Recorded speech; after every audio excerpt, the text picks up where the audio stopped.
On t'aime à tous, bien-aimés frères et sœurs. Le ministre britannique des Affaires étrangères, ce petit noir-là, ce nègre de service, nègre de salon, nègre de maison, celui qui, le Obama de la Grande-Bretagne. C'est-à-dire que quand on veut faire du tort aux siens, aux noirs, on va prendre toujours un noir qui ne vaut absolument rien. Ce ministre-là, donnez-moi son CV. Parce que pour parler des gens, vous regardez d'abord son curriculum vitae. Qu'est-ce qu'il a déjà fait de sa vie? Il était qui? Il a déjà pris quelle décision? Il a déjà réglé quel problème dans ce monde? Vous allez me dire, mais toi qui parles, là, tu as déjà réglé quel problème? Moi, j'ai réglé de gros problèmes. Je dis de gros problèmes. J'ai réglé la non-ingérence dans les affaires intérieures d'un État souverain, parce que c'est ce que les Français voulaient pousser au temps de Bernard Kouchner à imposer aux Nations Unies. Moi, j'ai réglé ça, j'ai stoppé ça, seul, contre tous. J'ai stoppé ça en tant qu'intellectuel. Ma thèse de doctorat, le titre, c'est ça, le droit d'ingérence. Allez-y à Paris, c'était la meilleure thèse de doctorat de toute la France. Voilà. Donc, moi, j'ai réglé. Parce que pour connaître, il faut voir l'expérience, ce qu'il a déjà fait de bon. J'ai arrêté ça. C'est depuis là, depuis ma thèse là, qu'on parle plus du droit d'ingérence. J'ai inventé la prévention des conflits. La théorie de la prévention des conflits, c'est mon travail, le fruit de mes recherches. Quand j'ai dit pas de droit d'ingérence, mais il faut maintenant prévenir les conflits. Et comme il n'applique pas ça, vous voyez partout là, il y a des conflits. Et après, j'ai inventé la justice transitionnelle pour régler les cas de génocide. Comme au Rwanda, Tutsi, Hutu. Comme au Congo-Brazzaville, Nord-Sud. Comment il faut régler ça?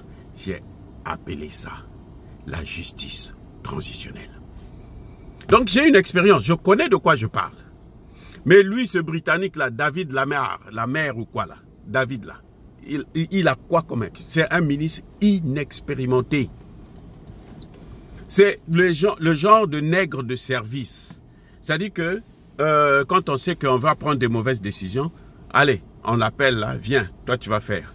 Et quand ça va tonner là, vous savez qui on va présenter? On va pas parler du premier ministre britannique. Hein. Tous les ministres de la Défense, les anciens, au moins 5 ministres de la Défense, anciens ministres de la Défense britanniques, sont pour qu'ils puissent déclencher la guerre contre la Russie. Tous les ministres de la Défense britanniques. Mais, si la guerre se déclenche là, c'est lui le ministre des Affaires étrangères. Il est noir. Tout va être sur sa tête. Alors que c'est pas lui. Lui, on l'a envoyé seulement, va parler, va dire ceci. Allez, va déclencher, va provoquer. Et lui, comme un caniche, il s'en va, il vient dire non, nous on n'a pas peur de Poutine, c'est Poutine qui a peur de nous, Poutine a donné des limites, nous on a toujours violé ces limites-là. Et vous avez des panafricanistes, professeurs hein, qui enseignent dans nos universités en Afrique, là, qui soutiennent une telle thèse, ils pensent qu'effectivement Poutine a peur. Ils disent même que non, on attend la réponse de Poutine. Vous croyez que Poutine va se mettre là à répondre à des imbéciles comme ça? À des petits voyous? Poutine ne répond pas, surtout que c'est un noir. Poutine, il est trop bon, il est très respectueux.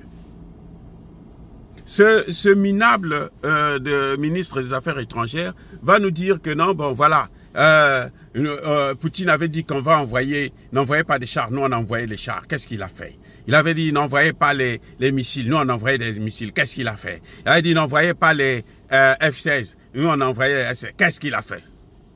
Mais ce qu'il a fait, c'est que ça est en train de cramer. Tous ceux qui sont en train d'envoyer, les F-16 là. F-16, vous savez quoi? F-16 là, c'est un avion qui date depuis plus de 15 ans. Plus de 40 ans d'ailleurs.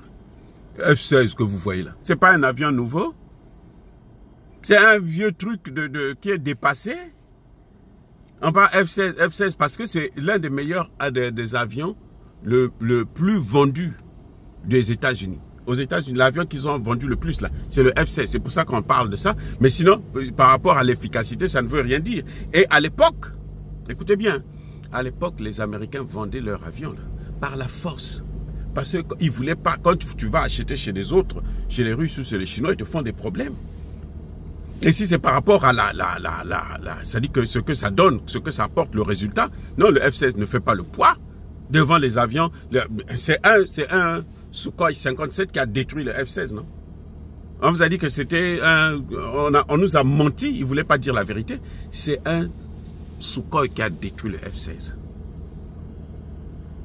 Donc, Poutine n'a pas mis de limites. Poutine a toujours dit que nous allons riposter. C'est tout. Vous envoyez vos soldats là-bas. Nous allons envoyer, ils seront des cibles. On va les détruire. Ah, quand on a détruit le centre de formation là, en Ukraine, à Poltava. Voilà, Poltava, si j'ai bonne mémoire. Il y avait qui là-bas? Il y avait les Otaniens là. Pourquoi ils n'avaient pas... Ils ne s'étaient pas envolés. Ils n'avaient pas fui.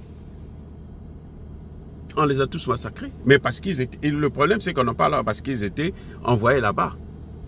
Officieusement. Les officiers occidentaux qui sont en train de mourir là, morts dans un accident d'hélicoptère, morts de crise cardiaque, ou en Pologne, mais pas en Russie, en Ukraine. C'est en Ukraine, en fait, qu'on les massacre. Vous allez voir les prisonniers qu'on est en train de prendre là à Courx. Parmi eux, là, il y a des Américains, des Anglais et autres. Donc, ce monsieur, ça dit que c'est un fou. Vous voyez, les gens qui ne partent pas à la guerre, qui ne font pas la guerre, qui n'envoient même pas leurs enfants à la guerre, mais ce sont des gens qui aiment la guerre. Ils créent les conditions de la guerre. Vous voyez, Anthony Blinken, là, qui veut faire la guerre, là, ou Jacques Sullivan, ils n'ont même pas fait le service militaire. Ils ne sont jamais allés en guerre. Le jour qu'ils iront en guerre, ils vont savoir ce que c'est. Vous savez, l'armée américaine en Irak, là, elle a subi. Même, attendez, mais eux, ils ont gagné, les Britanniques ont gagné quelle guerre? La Seconde Guerre mondiale, ce n'est pas les Britanniques, ce sont les Russes, là, qui ont gagné cette Seconde Guerre mondiale. Non, écoutez, arrêtez de distraire les Africains. En faisant peur aux Africains que non, votre partenaire russe là ne vaut rien en fin de compte. C'est ce que ça veut dire. Quand des Africains prennent des thèses comme ça, ils en font, ils disent, ah, vous voyez, la Grande-Bretagne n'a pas peur. Parce que c'est un noir qui a parlé, on se dit, bon, il faut l'encourager. Mais c'est un vaurien. C'est un vaurien. Il n'a aucune expérience, ce monsieur. Aucune expérience. Il ne connaît pas les affaires étrangères. Il ne sait pas. Les David Cameron qui ont commencé cette guerre-là, vous les entendez encore parler? Regardez là où ils ont amené l'Ukraine. Oui, lui il parle comme ça parce que lui n'est pas sur le terrain. Il n'a qu'à, lui, aller sur le terrain. Avec le poids que je vois là. Lui, il ne peut même pas courir 1 kilomètre. Non, je crois qu'il y a quand même un peu de respect vis-à-vis de soi-même. Quand on relaie des nouvelles, des informations comme ça, et on veut commenter ça comme si il avait dit quelque chose de bon. Il est en train de délirer, et puis vous dites qu'il a... Si lui, il n'avait pas peur de Poutine, le Premier ministre britannique, là, ne se serait pas déplacé pour aller jusqu'aux États-Unis, pour aller demander l'autorisation des Américains. Vous savez pourquoi il est allé demander l'autorisation des Américains? Parce qu'il sait que la Grande-Bretagne ne peut pas faire face à la Russie. Si la guerre, Grande-Bretagne-Russie, la Grande-Bretagne ne fera même pas 1 mois. Parce que là, avec l'Ukraine, Poutine est très gentil. Poutine évite de tuer des civils. Il fait le maximum possible pour ne pas détruire des civils. Mais si ça se déclenche avec la Grande-Bretagne, Poutine fera exactement ce qu'eux ils font en Irak, en Libye, en Syrie et autres, en Yougoslavie. Et après ils viennent, ils disent non, on a gagné une guerre. L'armée américaine a été battue en Somalie. Vous savez comment? C'est pas que les Somaliens ont une armée. Hein. Non. C'est un pilote américain qui est venu, qui a bombardé les pauvres Somaliens.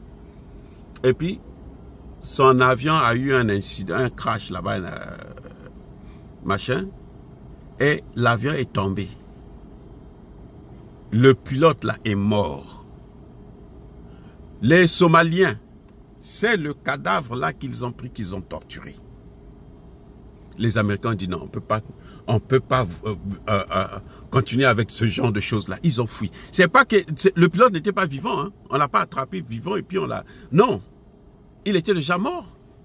On a fait le tour de la ville de Mogadiscio avec le cadavre pour montrer la victoire. Quand les Américains ont vu ça, Bill Clinton a vu ça et dit non, ça ce sont des sauvages. Non, non, non, non, non, non, non, non. Nous, on les a tués, massacrés comme ça. Et puis, eux, ils sont contents pour avoir... Parce qu'il y a un cadavre qui est dans leurs mains. Voilà le problème. Vous venez vers des gens qui n'ont rien. Pour attaquer la Libye, ce qu'ils ont fait, c'est quoi? On a désarmé la Libye, d'abord. Kadhafi n'avait pas d'armes, on l'a désarmé. Son arsenal nucléaire, on a tout enlevé. Et puis, on l'a bombardé jusqu'à le tuer. Saddam Hussein, c'est pareil.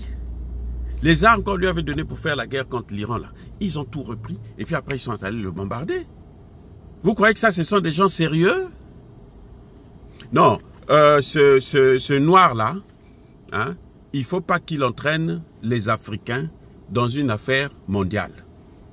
Parce que s'il y a la guerre mondiale, même les Africains seront affectés. Nous ne voulons pas de guerre. Et c'est lui qu'on amène pour venir bouger le chiffon de la guerre et en plus de la guerre nucléaire. Lui sait ce que ça veut dire. Il a déjà travaillé dans un laboratoire nucléaire. Il a déjà vu les effets de l'arme nucléaire, lui, de sa vie. Il a étudié ça. Mais attendez, je ne crois pas que ça dit que quelqu'un qui a la tête sur les épaules, là, qui est allé à l'école, à ce niveau-là, ministre des Affaires étrangères, d'un pays comme la Grande-Bretagne, il ne peut pas dire des choses comme ça.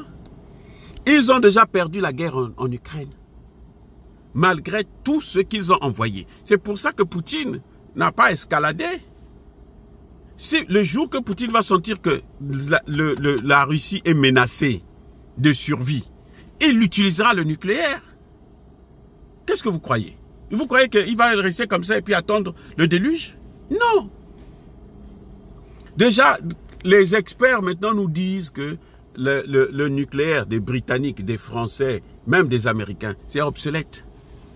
Il y en a qui ne fonctionnent plus. Si vous appuyez sur le bouton là, le truc ne va même pas sortir. Ça va peut-être exploser sur place. Il y a des gens qui vous disent ça. Alors que chez les Russes, là, ils viennent de se faire un essai, non? Vous avez vu ce que ça a donné? Excellent.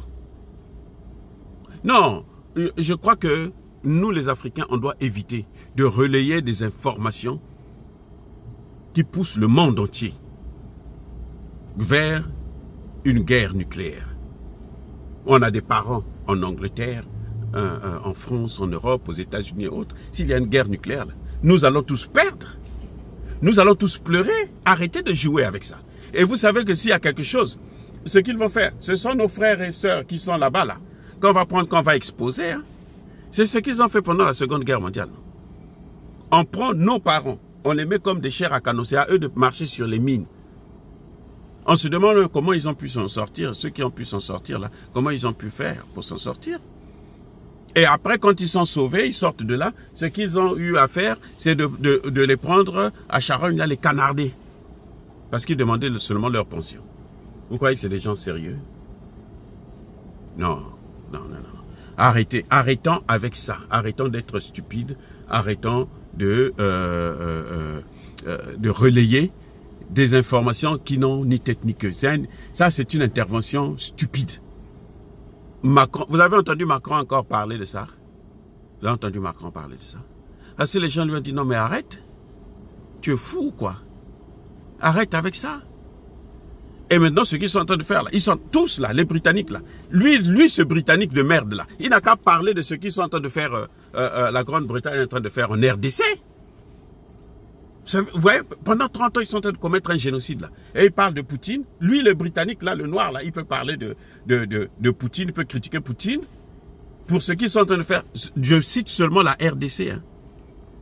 La RDC a fait quoi, la Grande-Bretagne? Maintenant, le Sahel. Le Sahel, qui est à l'origine de ça? C'est pas les mêmes?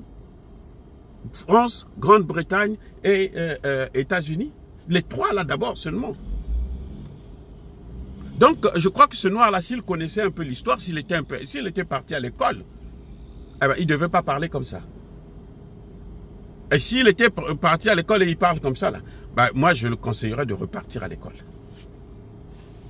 Ah oui. Non. Regardez ce qu'ils sont en train de faire en Afrique. Et ils veulent donner des leçons à Poutine. Poutine qui est en train de sauver l'Afrique, là. On veut lui donner des leçons. Il est en train de sauver carrément le monde. Vous voyez maintenant, l'Iran peut souffler. L'Iran est en train de souffler.